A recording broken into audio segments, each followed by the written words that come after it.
তিন জিনিসের নাম শিবির: বেয়াদব, বেআমল এবং উচ্ছৃঙ্খল। এই তিন জিনিসের সমন্বয়ে শিবির হয়। এখন সমঝোতার স্বার্থে আপনারা এই ধরনের পুরনো বক্তব্যগুলিকে প্রত্যাহার করে নেবেন? আসলে জামায়াতে ইসলামের সাথে আপনাদের রাজনীতিটা কোন সুতায় গাঁথা হচ্ছে? যারা মুফতি সৈয়দ ফজলুল করিম। আলহামদুলিল্লাহ, অশেষ ধন্যবাদ, শুকরিয়া জ্ঞাপন করছি। প্রথমত আমাকে কেউ বর্জন করার জন্য বলে নেই যে আপনি এটা বর্জন করেন। আমার মেসেজ এরকম আমার কাছে আসে না। তারপরে যে প্রশ্ন করেছেন যে আমাদের বক্তব্য জামাতের ব্যাপারে, সেই ব্যাপারে এখন আমরা যে অবস্থানে আছি না প্রত্যাখ্যান করছি, রোজাত করছি। দেখেন, জামাতও আমাদের ব্যাপারে অনেক বক্তব্য দিয়েছে। তাহলে দেওবন্দের ব্যাপারে, আহলুস সুন্নাত ওয়াল জামাতের ব্যাপারে জামাতের অনেক বক্তব্য আছে। তাসাউফের ব্যাপারে জামাতের বক্তব্য আছে। জামাত সেই বক্তব্য থেকে এক তিল পরিমাণ পিছপা হয়নি। আর আমরাও বিগত দিনে যে বক্তব্য দিয়েছি এবং আমাদের মুরব্বীরা যে বক্তব্য দিয়েছেন, তার থেকে আমরা এক চুল পরিমাণ এখন পর্যন্ত আপনার সাথে কথা বলা পর্যন্ত পিছপা হয়নি। প্রত্যেকের অবস্থানে আছে। এখন প্রশ্ন করতে পারেন এই অবস্থানে থেকে আপনারা তাদের সাথে বক্তব্য কিভাবে দিচ্ছেন, একই স্টেজে আসছেন কিভাবে, প্রশ্ন এখানে। আমি এটার উদাহরণ দিতে চাই। যেমন আমেরিকা ইরানের ব্যাপারে যে সিদ্ধান্ত নিয়েছে, সেই সিদ্ধান্ত থেকে আমেরিকা কোনো অবস্থায় পিছপা হয়নি। আবার ইরান আমেরিকার ব্যাপারে যে বড় শয়তান বলেছে, সেখান থেকেও কিন্তু ইরান কোনো অবস্থাতেই রোজাত করেনি, তার বক্তব্য প্রত্যাহার করেনি। কিন্তু তারপর কোন এক কারণে কিন্তু তাদের মধ্যে একটা সমঝোতা হয়েছে, যুদ্ধ বিরতি চুক্তি হয়েছে। ঠিক আমরাও মনে করি প্রত্যেকের অবস্থানে থেকে কোন এক বিষয়ের উপরে আমরা ঐক্যমত হতে পারি।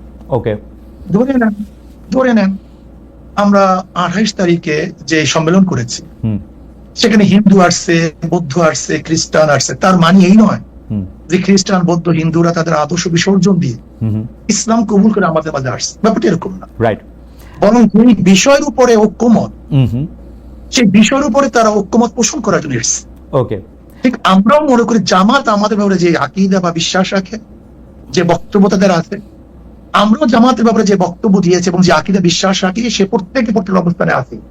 ওকে, বাকি আগামী বাংলাদেশকে গড়ার জন্য, এই জাতিকে বাঁচাবার জন্য, ইসলাম দেশ মানবতা রক্ষার জন্য আমরা শুধু জামাত না, আমাদের ঘোষণা ছিল ইসলাম দেশ মানবতা। এই মূল তিন ভিত্তিতে যদি বামপন্থীরাও কেউ জোট করে, অ্যালায়েন্স করে, নির্বাচনে সমঝোতা করে, আমরা তাদের সাথে করতে রাখবো। ওকে, এটি পরিষ্কার। অর্থাৎ মানে আপনি খুব চমৎকার করে বলেছেন যে অর্থাৎ আমেরিকা এবং ইরান যেরকম মত ভিন্নতা থাকা সত্ত্বেও তাদের মধ্যেকার আলাপ আলোচনা এবং সমঝোতা চলছে, সেমনিভাবে ইসলামী আন্দোলন এবং জামাতে ইসলামী আলোচনায় বসছে বা তাদের পরবর্তী রাজনৈতিক কার্যক্রম এগিয়ে নিচ্ছে। কিন্তু আপনাদের ডিফারেন্সটা ঠিকই আছে, এর থেকে এক চুলো আপনারা সরে আসেন নাই। তারাও মনে নেই, আমরাও। ওকে, এখন নিশ্চয়ই দর্শকরা বিবেচনা করবেন। আমরা পরবর্তী প্রসঙ্গে যাই।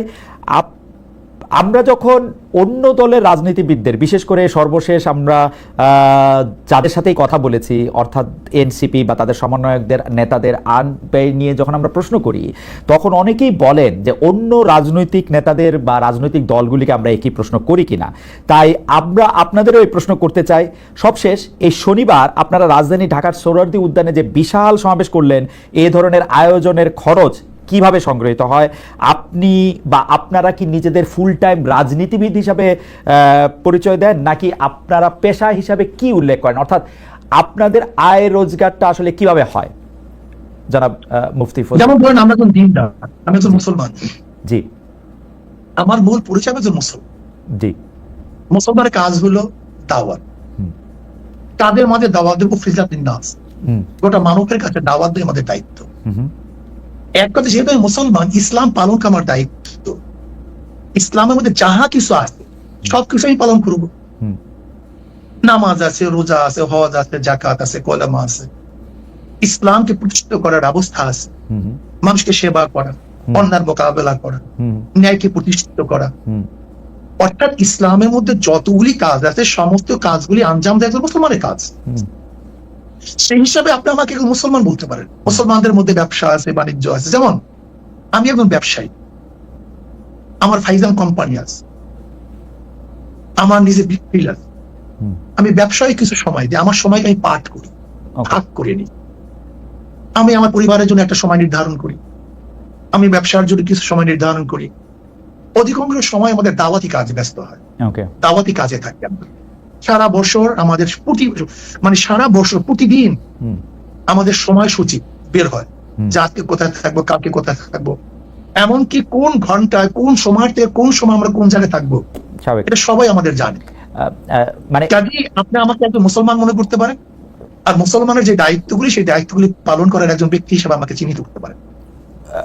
রাজনৈতিক যে দল আপনি আপনারা প্রতিষ্ঠা করেছেন, সেই দল কি কারো কাছ থেকে চাঁদা নেয়, বা সেই দলের নেওয়া চাঁদা থেকে কি আপনারা কোনো ভাগ পান, বা আপনি কোনো টাকা নেন সেখান থেকে, বা আপনারা কোনো টাকা নেন? এটা তো মারাত্মক প্রশ্ন।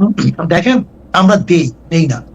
আচ্ছা, যেমন এই বছর এই যে সম্মেলন হয়ে গেছে, আমার 1 লক্ষ টাকা দিতে হয়েছে, আমাদের আমিরও 1 লক্ষ টাকা দিতে হয়েছে। নিজের পয়সায় গেছি, নিজের পয়সা আসছে। কিন্তু সম্মেলনে তো অনেকে বলে থাকেন খরচ হয়েছে 50 লক্ষ টাকার মতো। না, 50 লক্ষ, কয়েক কোটি টাকা খরচ হয়েছে, 50 লক্ষ টাকা হবে। আচ্ছা, তো বাকি টাকা? কয়েক কোটি টাকা খরচ হয়েছে। বাকি টাকা সব নিজেরা, প্রত্যেকে আপনারাও যেমন 1 লাখ টাকা করে দিয়েছেন, তেমন যারা এসেছেন তারাও টাকা দিয়েছেন, তাই তো? প্রত্যেকে টাকা দিয়ে এসছে, আবার নিজেরটা খেয়েছে, নিজের পয়সা চলে গেছে। আচ্ছা, এই চাঁদা এবং ইয়ানত, জি, তা আচ্ছা আপনি বলেন তো, মসজিদে যখন আমরা নামাজে যাই, জি, আমাদের সামনে কি আসে? একটা বাক্স নিয়ে আসে, রাইট। এই ব্যাপারে আজ পর্যন্ত কাউকে সমালোচনা করে শুনছেন? করেছে কেউ সমালোচনা, মানে হয়তো মানে অন্যভাবে আর কি। জি, গির্জায় টাকা দেয় না, চ্যারিটিতে টাকা দেয় না, দেয়, জি। এই গোটা দুনিয়ার চ্যারিটি চলে কিভাবে? তাই চলে না। আমাদের প্রশ্ন, কারণ বাংলাদেশে কেউ কিন্তু এই ব্যাপার শোনেন, আপনি যদি আমার থেকে 10 টাকা দেন, আপনি যদি আমাকে 10 টাকা হাদিয়া দেন, এমনি দেন, আর যদি 10 টাকা আপনার থেকে জোর করে নেই, এই 2 টাকার মধ্যে পার্থক্য আছে। অবশ্যই পার্থক্য আছে। না, পার্থক্য কি এখানে? দাঁড়া হুজুর, আপনি আমার অজ্ঞতা ক্ষমা করবেন। আমি জোর করা দূরে থাক, দাদা জোর করা দূরে থাক, আমি এরকম বহু লোককে জানি যারা পীর সাহেব চরমনাইকে টাকা দেওয়ার জন্য কিভাবে টাকা দিবেন, কোন ভাবে আপনাদের একটু দেখা পাবেন, তার জন্য তারা এক ধরনের অনেক আমি কি বলবো, পাগল শব্দটা আমি বলতে চাই না, অনেক অস্থিরতার মধ্যে তারা থাকেন। সুতরাং আপনারা জোর করে নেবেন সেটা আমি বলি নাই। আমি শুধু জানতে চেয়েছি যে এই ভক্তরা বা যারা আপনাদের অনুসারী তারা যে টাকা দেয়, সেইখান থেকে আপনারা কোনো টাকা নেন কিনা, সে পার্টির প্রধান হিসাবে, একটা ব্যক্তিগত দল, জি, যদি